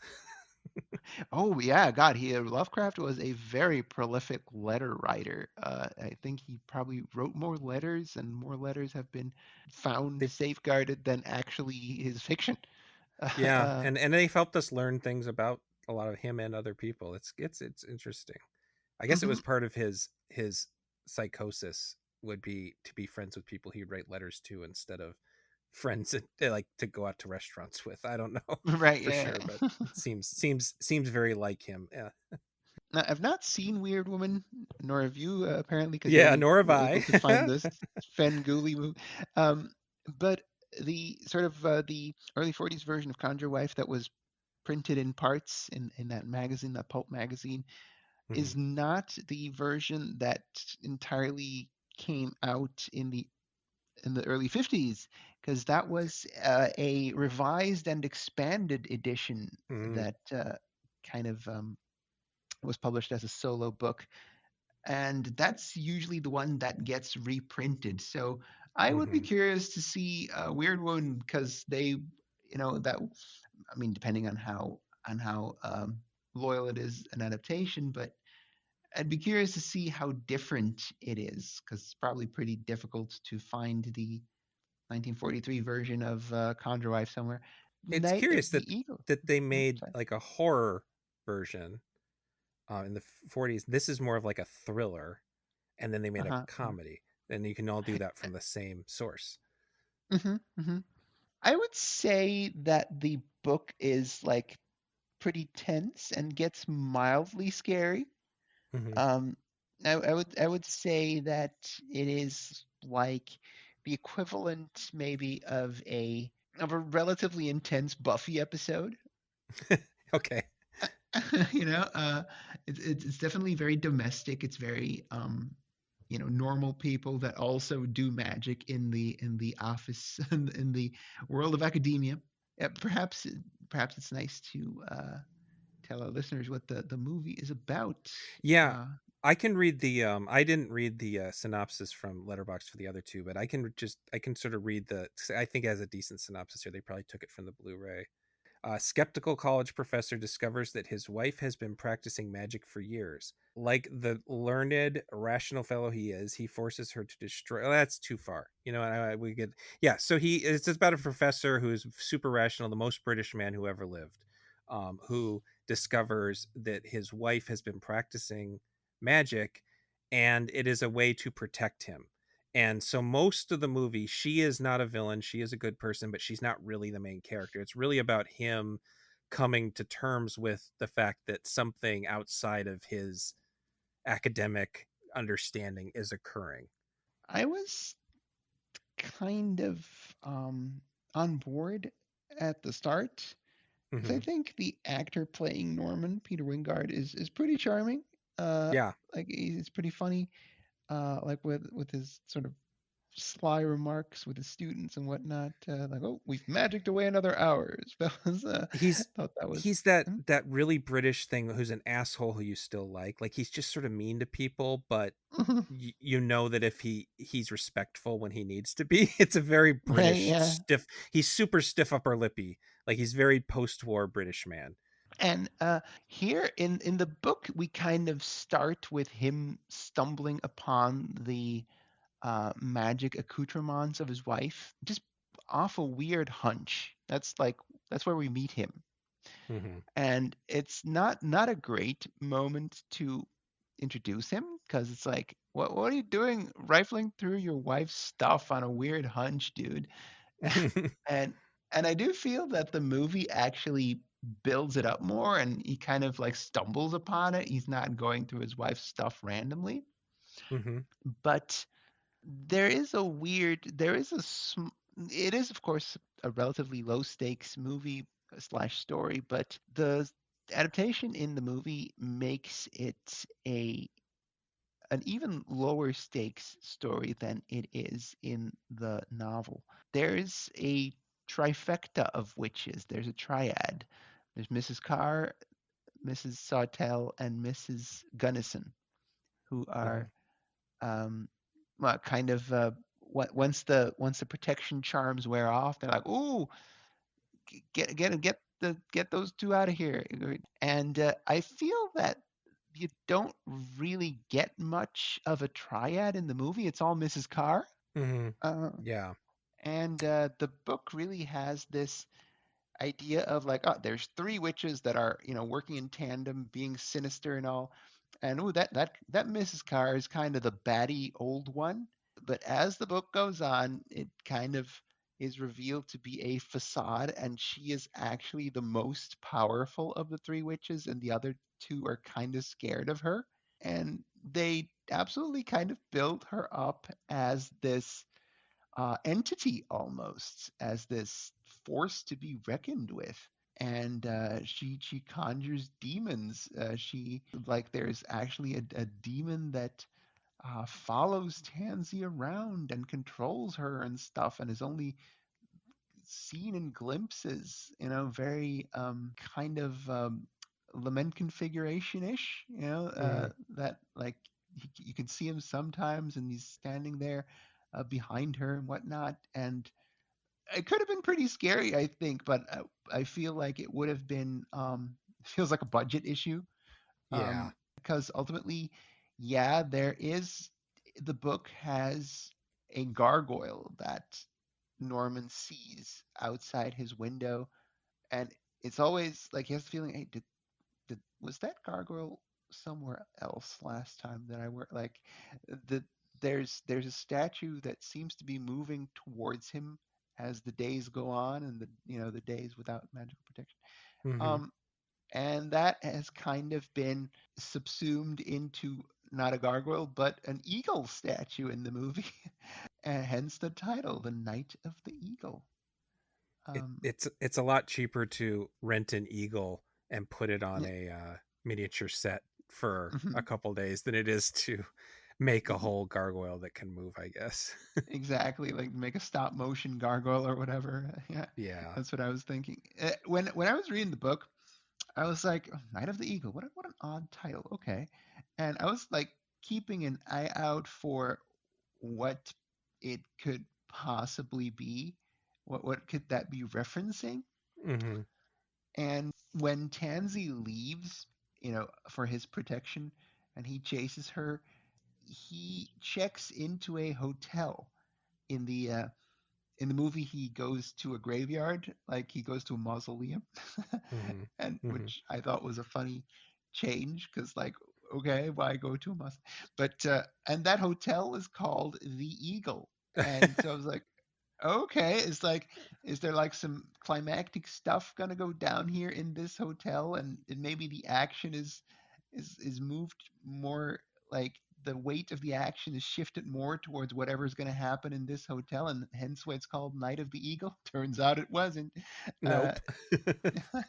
but there was actually a pretty intense scene where he conjures up Tansy to come to him, and you know she has in fact already drowned, and like she like there's sloshing footsteps and like a slow bonking on the door, and he opens the door, and there's Tansy with pale skin and blue lips and seaweed in her hair, and like she is in fact dead.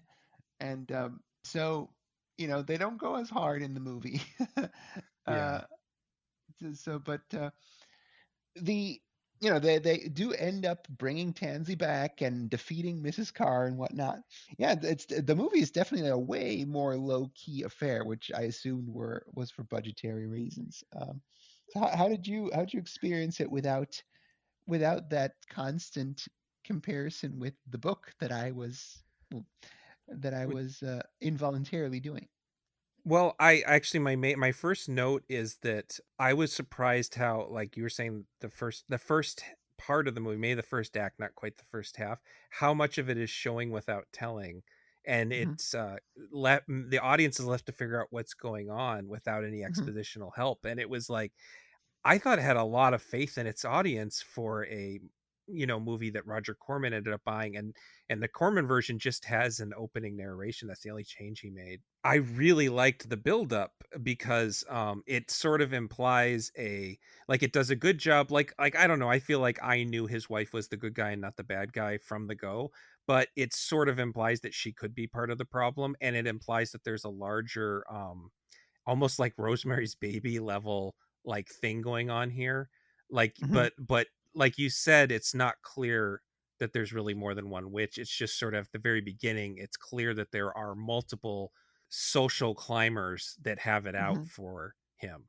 And it was that part was funny to me because my grandparents and my mom all worked in colleges. And so I've always heard Okay. stories about how everybody at college is like trying to get up on everybody else in the staff.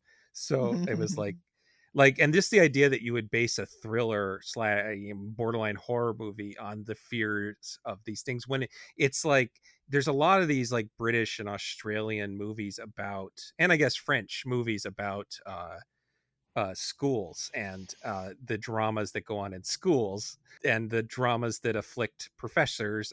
Like this reminded me of The Great Wave, but his wife's a witch instead, and there's witches out to get him. He's and so I really liked the beginning, and I still liked the movie after that, but it does become really expositionally heavy after that, which is kind of a disappointment. Where it's explaining everything at a certain point.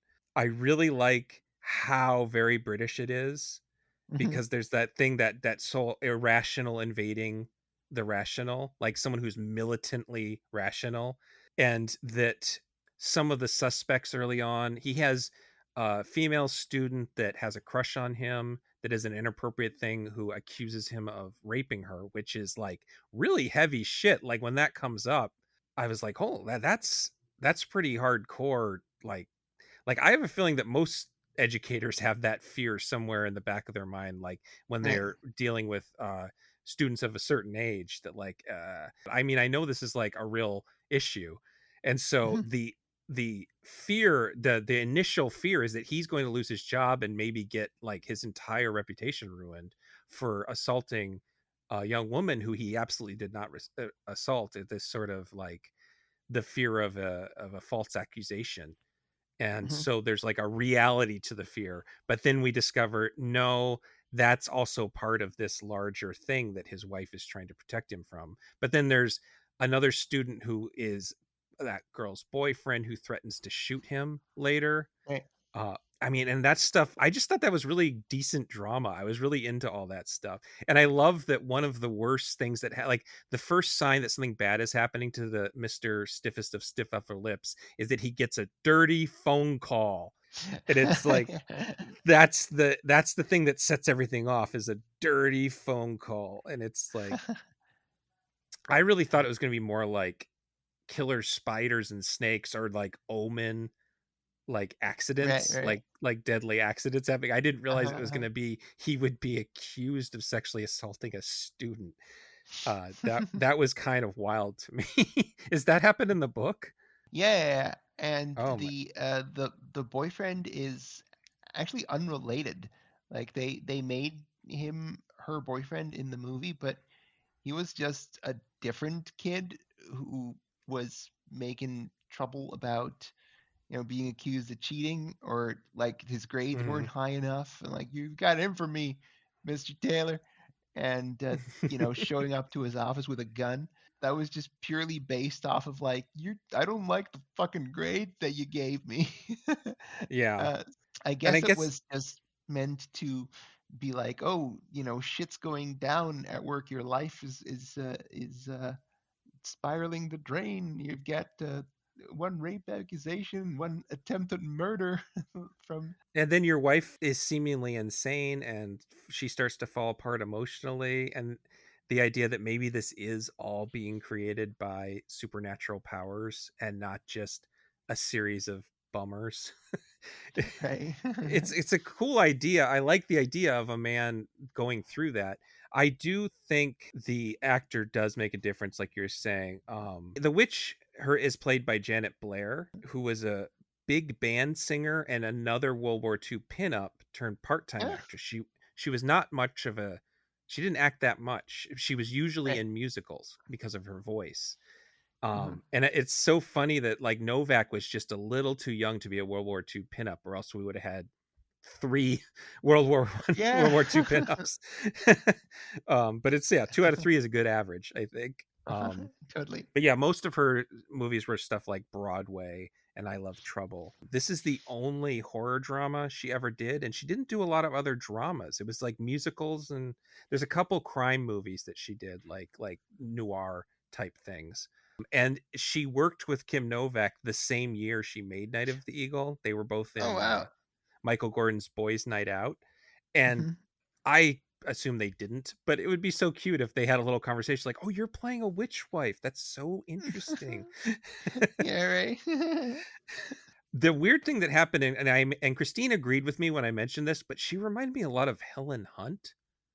I don't No, I can really see know how that. to yeah, maybe I think maybe she's closer to like something like Janet Leigh could have played this character pretty Mhm. easily. She's also a Republican, but we'll ignore that because we're saying nice things about her. Um, but yeah, the male league, Peter Wingard, I think he looks a bit like Jim Varney, I especially when can you see see that. Oh my god. those like early sexy Jim Varney reading Shakespeare videos that get passed Mhm. around every once in a while. Yeah, Um, yeah, yeah, right. I instantly knew what you meant. and you could have done an Ernest P. Laurel version of this movie. Vern, I think my wife's a witch. She's, she's leaving spiders and boxes everywhere. I can't remember if he had an accent. Yeah, he had um, like a southern accent. yeah, okay. Vern. They done accusing me of untoward behavior. Yeah, I guess he would. Maybe he'll be a camp counselor. Like, it would be a sequel to Ernest Goes to Camp, and he'd be a camp counselor instead of a English professor. But yeah, this guy was in a lot of British television shows. Like, basically, if you can name a '60s British television show, he was on at least one episode of that. Um, Mhm. and the year before this, he was the male lead in Jack Clayton's The Innocents, which is another shockingly scary film for how low key the whole thing is. Like, just Mm, amazing movie, and probably my favorite Deborah Kerr work, outside of Black Narcissus. But right. speaking of Black Narcissus, one of the people who might be a witch that I guess in the book is a witch, but in the movie isn't really a witch, is played by Kerr's Black Narcissus co-star Catherine Byron, who's the one in that in Black Narcissus that basically is driven insane by her lust for Mhm. the man, the nun, that's the original lustful nun.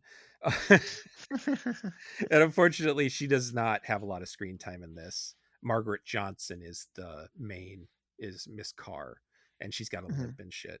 There's actually a scene where he realizes Miss Carr has possessed his wife because she's walking with the limp, and I thought that was a pretty cool touch. They wanted Peter Cushing for this role, and there's been certain things that have said that Cushing was sick, and another thing said that he chose to do the Hammer movie Captain Klieg instead. But I could see Cushing in this role really easily.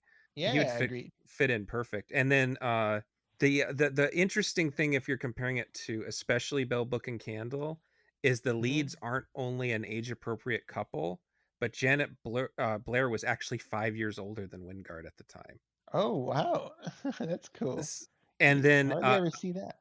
yeah, and then another fun touch is Wingard is the one who is constantly objectified. He's always finding an excuse to take off his shirt in this movie. He's got the high Kylo Ren pants. Yeah. And he's got a nice body for 60s guy Yeah. before they were like he's pretty fit. Yeah, Yeah, that is legitimately kind of a find in a 60s movie. Like, oh, okay, this guy's he's sexy Jim Varney on more than one level. Like yeah. I tell people I'm the worst judge of what makes a man sexy, but like I don't Uh-huh. know. I think he's up there Yeah, yeah. I would definitely say that of our three male leads, he is the most attractive one. easily. He has the most range too. Like he really goes through the ringer. And I like the fact that so much of after a while, like you think you could do a version of this movie where it was really about him. You could do a really sexist version where it's about him and the woman as like his property and he needs to get her back.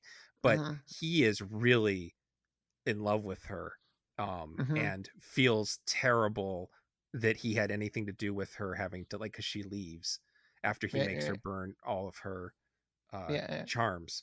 And you really buy how deeply he loves her and how Mhm, mhm. frantic he is to Totally. save her. um Yeah. yeah, it works really well. Never mentioned the director is Sidney Hayers, who's he's like a British stalwart. He's editor turned second unit turned, I would call this a B plus movie. Like, it's a B movie, but it's like up there. Um, Yeah, it's definitely a well-made and well thought through B movie. yeah. It's Like, I think it's it's like almost A level for British, because they weren't putting out as many movies as Hollywood. So it's mhm, black and mhm. white though, so they were saving some money. I was gonna say it's weird after like going after Bell Book and Candle to go back to a black and white movie. Hmm. Uh, that like that definitely is a showcase of like this is a cheap production. It's like I believe the first Gamera was black and white, where I think Godzilla had already a gone color. I think the first three are black and white. No, Um, Baragon is the second one, and Baragons, is that that's in the color? rainbow Okay. one. It's the rainbow Oh, okay. one. That's the second one. Okay. I'm forgetting. I'm messing up the order anyway. Uh-huh. The only other Sidney Hayers movie I've ever seen is Circus of Horrors. And that was because Patrick and I talked about all the horror movies released in the year 1960, and that was a 1960 horror movie. But the thing that really has this movie has that's interesting for classic horror fans is the screenwriters. Yeah. And the main credited ones are Charles Beaumont and Richard Matheson. And like I said, Matheson was did a lot of I can't remember what you call the pulp. It's like weird fiction is what you, I think, the term. Uh-huh. He also wrote I Am Legend and The Shrinking Man. I Am Legend is like one of the most important horror books of its era. So people know Matheson, but Beaumont is almost on the same level. He's just not as well known. Mm. He did the novel and the screenplay for The Intruder, which is most Uh, people remember as the segregation drama starring William Shatner, the racist William Shatner movie directed by Corman. The Clan William Shatner movie. I can't remember if he's actually in the Clan in that. Two Ku Klux Klan things in one podcast. It's but they both worked for Roger Corman, and right. the two of them split the Corman Poe movies almost down the middle, with Oh wow. Matheson doing House of Usher, Pit and the Pendulum, and The Raven, and Beaumont Mm. doing Premature Burial, The Haunted Palace, which we just talked about, and Mask of the Red Death. One of my faves. Yeah, I mean, I like all those movies, but that's just like really fascinating to me that I thought that they had co-written all of them, but no, they like really sort of just split it down the line. And they're Mhm. also both kind of important to the Twilight Zone. Right. There's a bit of Twilight Zone-ness to the idea that finding out your wife is a witch. That's a good twist, and then a last act twist, finding out that she was actually a good witch and that you've Uh-huh. rejected her for the wrong reason. That's a Twilight Zone Right. episode, I feel. Yeah, Um, totally, totally. and then the third screenwriter, George Baxt, was also a novelist, and he wrote Mhm. Circus of Horrors, and he wrote City of the Dead, which was another 1960 horror movie that Patrick and I talked about with Christopher Lee in it. They would make an interesting double feature because City of the Living Dead is about a devil worshipping group that is headed by a college professor secretly, Oh, cool, whereas cool, this cool. one has a college professor kind of combating and unearthing an occult group. So Yeah. they're really similar in that regard, and having one where the hoity professor is the good guy and one where the hoity professor is the villain, it's kind of an interesting Mhm. dynamic. Because I immediately said this is like City of the Dead, and then I was looking later, and I'm like, oh my god, same guy wrote both of these. I mean, they're both. I mean, it's based on Conjure Wife, but it's interesting that they're like maybe they like went, oh, Conjure Wife. It's kind of like let's call that dude who wrote that horror movie that takes place at the college. And then I have a note here saying that the opening credits are a blatant Saul Bass ripoff. They're trying really hard to do Vertigo's opening credits, Right, but right. in black and white and zero money. Um, Uh, I if nothing else, that'll differentiate you. yeah, exactly. I really like the scene early on where they're having a party and they're basically talking about witchcraft shit right under his nose. And it's almost Right. like they're daring each other to almost come out and say it and see how far they can push it before he starts to Right, listen. right. And the joke, Mhm. like he's never gonna listen to this. He won't believe it. And his wife's like, Mhm. shut up, shut up. Right, right, right. And I like that she's sort of almost an action hero in this because she's like protecting him the whole movie and like Mhm. I don't like I think this would be an easy one to remake and have like drag me to hell like scenes where she's actually having to Oh. fight to do with a conjuring to ward off this shit. Like you could turn it into a borderline action. Well, I guess it is sort of with the eagle attacking him, but I feel like you could do more with that. I guess what I'm saying is Quite a Sam bit more. Raimi should remake this. You you took the words right out of my mouth. I think Sam Raimi could do a hell of a fun movie with this. And all those Sam Raimi movies, those early, they all, especially the one Ivan wrote with him, have this vague misogyny to them too. Yes. So it would almost fit. I really felt like I was going to like this the least because Mhm. of it's it doesn't have a great reputation, but I think I don't know. I actually really liked it and found myself thinking about it. And you're right, the ending is not super satisfying. I don't know. I actually ended up liking it more than Bell Book and Candle, I think. That's a tough one because like with Bell Book and Candle, there's kind of like the conservatism that holds it back, Mm-hmm. and with Night of the Eagle, I, foolishly read Conjure Wife, Right. so I'm constantly going like, oh, yeah, that was a budget decision. That was, Yeah. this kind of scales it back. The movie's not without its charms, but like I had problems with it that were different problems than I had with Bell Book and Candle. Um, but I would say, yeah, yeah, sure, why not? I'd say it's better than Bell Book and Candle in the sense that it's a little less conservative. So, like, even if I'm kind of slightly disappointed in certain things about it. Its heart is in the right place still. But to Yeah, me, the number one movie of this episode is for sure, easily I Married a Witch. yeah, I agree. I agree. And Yeah, then okay, okay. the other two are very good movies with some problems. Yeah, Um, I would say the same indeed. That you that's a can good average you for could solve Bell Book and Candle's problem very easily if you go back in time. It would Mhm. be harder to solve all of Night of the Eagles problems. Oh, I do have one more last note. No, Um, go ahead. and this is just me trying to impress people with my knowledge. Hmm. The scenes where Norman is trying to save Tansy, Hmm. Christine kept on saying "Making Christmas" because it does a da da da da, and I was Oh, like, the yeah, it does DSEA. sound like that. But what it was is I finally realized those are the first three notes of uh Berlois. I think you say Berlois. Oh boy, I am not good with these names. But Berlioz.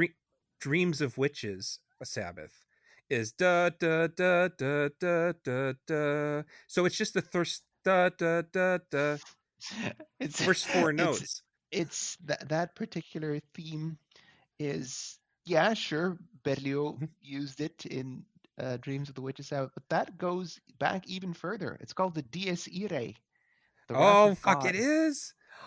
It is the DSC. God, yeah, you showed me up. You just blew me away. Oh, the I'm DSC. terribly sorry, Gabe. No, no, you're the intellectual of the two of us. So, I suppose that's true. I'm but not gonna fight that. Sorry, yeah. yeah, so them and William Alwyn and Danny Elfman were all pulling from the same reference point. But the Danny Elfman one was just the one that was in my Christine and my mind because of seeing Nightmare for Christmas 7,000 times in our childhoods and teenhoods. It is Yeah, yeah. amazing how good score can also uplift some of these movies. That's something Oh, we yeah. definitely lost in lower budget movies over the decades. Is a really good score. It's crazy. Like you would see like full on like MST3K movies, and they Hmm. would just have these pretty good orchestral scores. Yeah, when Patrick and I covered a bunch of giant monster movies from 1957, even the Mhm. really bad ones had pretty good. They'd stole some of the music. It was some of it was library, but it brought something to it because it was theatrical. No, yeah, absolutely. I mean, I did an episode on the Beastmaster on my podcast, Oh and yeah, I hadn't seen Beastmaster in like decades. And within a few seconds of like the title starting, I was like, you know what? I bet this is gonna have like a banger score and like look like $5. yeah. And it did. Do you have any other movies or books or TV shows or whatever that you would suggest that you remember about men falling in love with witches, not necessarily marrying them? That sort of cut us off for this. As I was like, let's just choose ones where there is at least the indication of a wedding that's going to happen. um, hmm. You know, a gender flip version of that would be Beetlejuice. Oh yeah, yeah. I guess the husband is worse, but The Witches of Eastwick. Hmm. Uh, but you know, good movie and all, but even though not really about you know, an innocent guy being drawn into a witchy relationship, quite the opposite. Um, Yeah, hmm, Sabrina the Teenage Witch, I suppose we mentioned yeah. that That was. before. There's a movie I've never seen, but I'm sure the Sandra Bullock, Nicole Kidman movie, Practical Magic. Practical Magic, yeah, I've seen that one, but again, decades ago. So, Yeah. yeah. And again, there the concept is flipped a little bit because it's about Sandra Bullock kind of like saving her ditzy sister Nicole Kidman from like bad choices, bad situations, and like even where it's like a human dude, it's more like he's the antagonist kind of, you know, because he's a shitty boyfriend. Hmm. Uh, so that dynamic is kind of switched where like the lady magic is not so much to enthrall and beguile men, but more like to protect another woman from, you know, general patriarchies. So Hmm. yeah, I guess people did kind of start flipping that concept on its head in the decades later. The Uh, two movies I came up with that just don't fit because there's no marriages involved were Damiano Damiani's The Witch, which in Italy is La Straga in Amore, and then sometimes it's called The Witch in Love, depending on which version you get. It's from 1966. It got a nice Blu-ray release. Um, I think it's my favorite variation on the theme, but again, not about marriage. It's about a librarian who gets a job translating and cataloging this wealthy, mysterious woman's massive collection of erotic literature, only to discover that she's some sort of succubus figure that is driving him to this sort of, she's making him fall in love with her, but in a way that makes him despair, basically. mhm, And it's this really surreal, dreamy movie, and Richard Johnson is the main actor, who some people might remember as the Doctor in Lucio Fulci's Zombie. And then everyone's favorite Italian anarchist heartthrob, Gian Maria Volante, is the sort of other man who the Switch is kind of giving up for a new victim.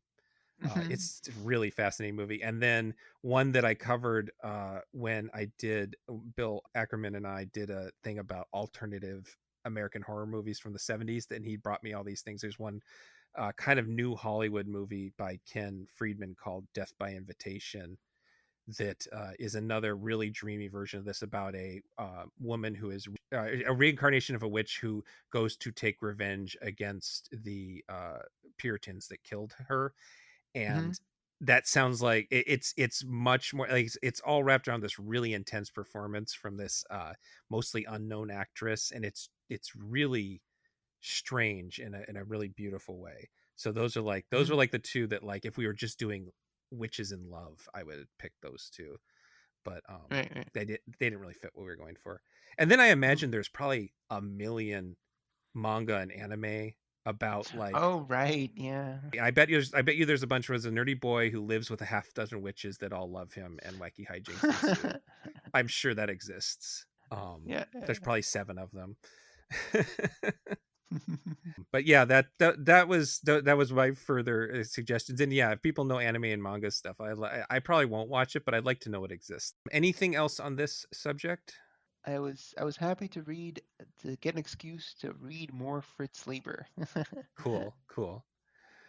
Well, I think you've had some cool stuff going on since the last time we recorded. So why don't you tell the people where they can find you and your Well, work? I still co-host Defend Your Trash Movie with my buddy Travis Kirkland. We can be found on Spotify, iTunes, wherever you get your uh, podcasts.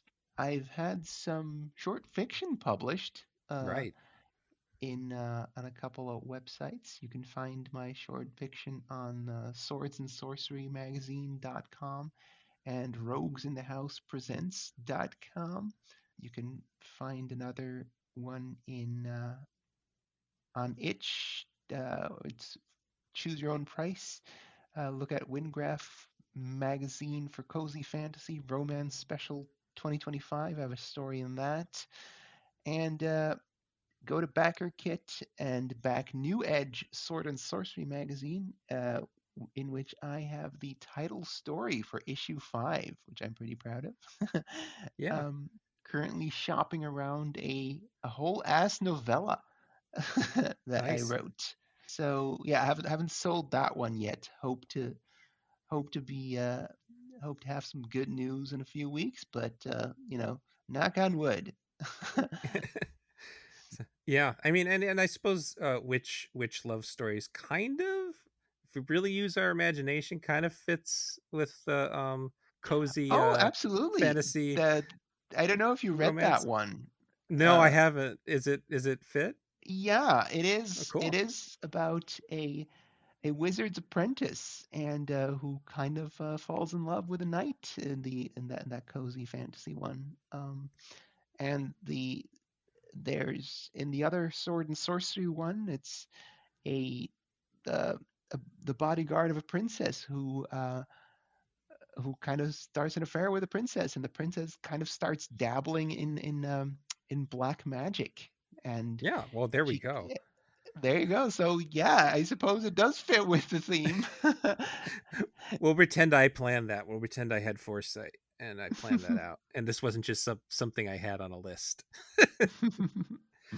As per usual, you can find me on the Genre Grinder website. You can find me on the Genre Grinder Facebook, and you can find me as Gabe Powers on both Letterboxd and Blue Sky. Hi, real quick interruption. Something I forgot to mention while we were originally recording is that Genre Grinder Care's t-shirt and sticker site ended up raising $315, which I donated to Gender Justice here in Minnesota. And something like 2 days later, Gender Justice filed a discrimination charge against Buffalo Wild Wings on behalf of a young woman who was harassed by staff while trying to use the women's bathroom. I don't know if $315 is enough to make a huge difference, but I feel comfortable knowing that I donated the money to people who are trying to make a difference. And once again, thank everybody who donated to that campaign and bought a shirt. I'll try to have new shirts soon. Thank you to the Patreon subscribers who are helping cover the costs of this and the new podcast that Patrick and I started. It's a limited edition podcast where we're watching the 1987 television cartoon Visionaries Knights of the Magical Light that was made to sell toys to kids. And it's sort of a joke podcast that we just decided to do because the world's a sad place and we wanted to do something funny. And until next time, if you discover you've accidentally married a witch, maybe just enjoy the perks and mind your own business. Goodbye. Bye, everybody.